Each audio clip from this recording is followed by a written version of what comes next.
Working Class Beer Reviews is looking at Pabst Blue Ribbon. And it doesn't get more working class than this. I mean, I guess it can. It depends on your opinion. This is a 16-ounce pint can. This is probably one of the most popular ways to get it here in my area in mid-Missouri. A little history about the brand. According to Google, Pabst Blue Ribbon is an American lager beer sold by Pabst Brewing Company, established in Milwaukee, Wisconsin in 1844. One of the oldest brands in the United States. I think is Pabst, Schlitz, and Schaefer are the oldest brands, American beer brands. Not Yuengling. Yuengling has the oldest brewery. Difference in wording there. Alcohol by volume, it says about 4.7.4. That seems real. I mean, I don't know. So around 4.7, 4.8, somewhere in that area. 144 calories. That's for a 12-ounce serving, I'm sure. Yeah, for a 12-ounce serving. And 12.8 grams of carbs. So this is not necessarily a low-calorie or low-carb beer. Those numbers will go up for this pint serving, but this is what I prefer. Paid probably about $6.50 for a six-pack.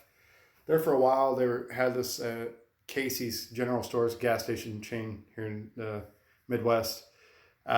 You could get 2 six-packs for $9.99, so about $10. So it's about less than $1 a beer. So, but now it's a little over $6, so it's a little over $1 beer.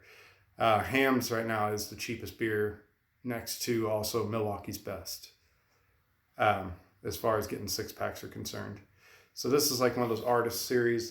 People can send in artwork, and if they like it, they put it on their labels. So it's kind of a way to collaborate with the community, with the people that drink their beer.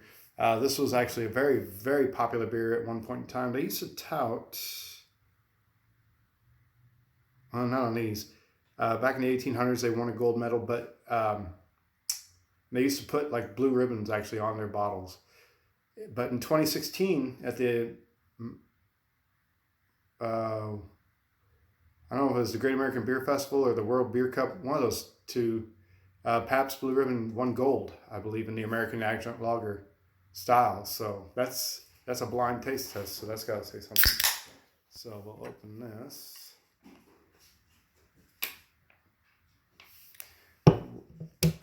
Pour it, church key to can, pour it into this little mug.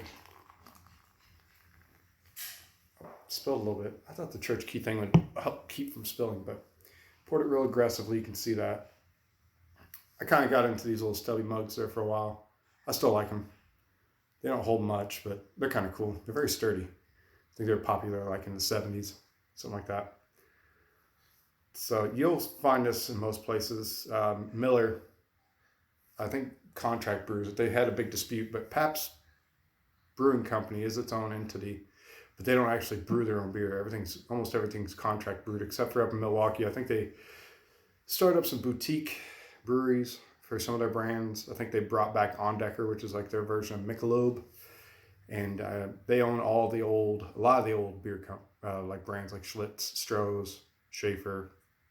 They own Falstaff, but they don't brew it anymore. I wish they'd bring that back. That was originally brought out in St. Louis. It's an old beer brand from St. Louis. But yeah, what you'd expect: straw colored, very clear, light, foamy head. It's retaining. Like I said, I tried to clean this. I did an OxyClean scrub on this glass to try to make sure it was clean, because I really wanted it to be accurate. So I'm gonna top it off.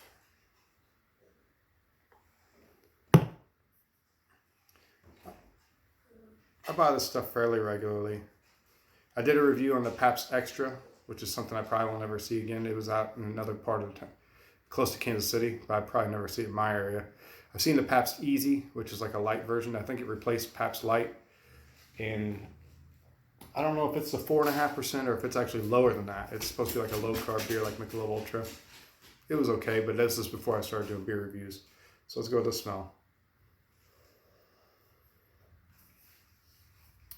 It's an adjunct lager. Uses corn. I think they use all extracts, syrups, and stuff. So they don't use like whole grains anymore. They don't use like corn, or barley malt or barley. They use maltose, dextrose syrups, but most people use that anyway anymore, especially for the economy brands.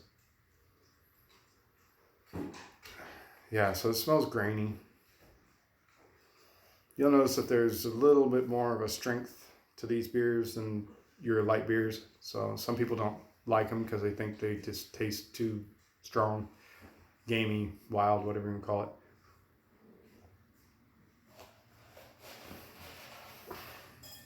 Yeah, a little bit more hop presence than your normal adjunct lager. It's what they call a legacy beer. What some people call an old man beer. I used to buy it just as a joke because people hadn't seen it for quite a while. In the early 2000s, it kind of faded. It almost faded off into obscurity, the late 90s, early 2000s. But yeah, I was able to buy 6 packs of this for probably about $4, of the tall boys especially. People just thought that was so cool. So I buy a couple of those, take them camping. People would take pictures with them. They call it getting baptized. So it was kind of fun.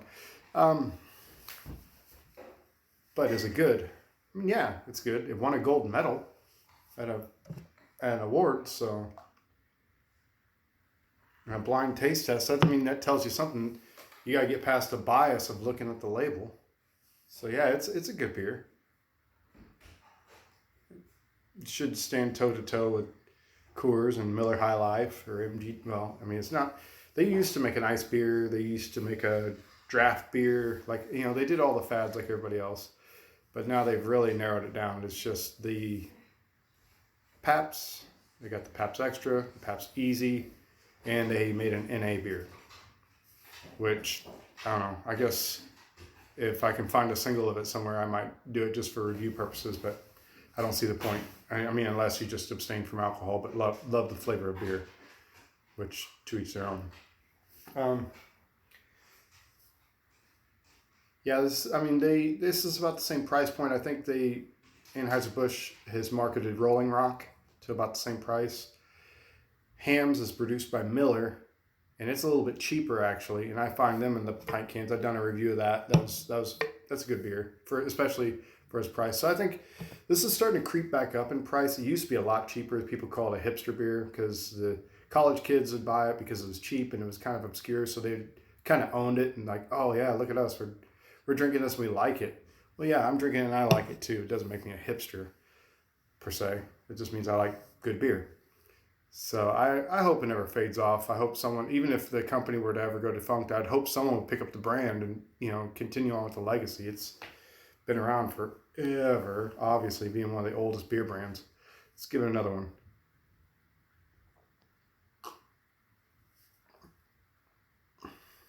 Yeah, much more bitter up top, you know, and it's not like a hoppy beer, but the way it's presented is more hoppy than your standard American lager. But I think a lot of like Schlitz is the same way. And I'd like to get my hands on some Schlitz in order to do a review on it. They just don't have it in my area anymore. They got rid of, or kind of quit distributing it about, a year or two ago. So, and here's my dog, Willa. Just come join me for the review, sweetie. Yeah. But anyway, yes, definitely a working class beer. I'm sure your uncles and your grandparents and your parents and all that have drank it. And you probably drink it yourself just fine. Not a big deal.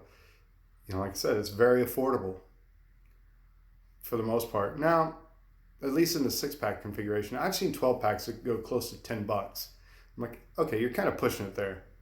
I don't think it needs to be that much. It used to be a lot cheaper. The bottles are a little harder to find in my area. Some people, it's probably a lot more common. People call it PBR in a jar. That's what my dad always called it. So anyway, I hope you enjoyed this video, and I hope you don't mind my dog joining me. And I will see you guys later.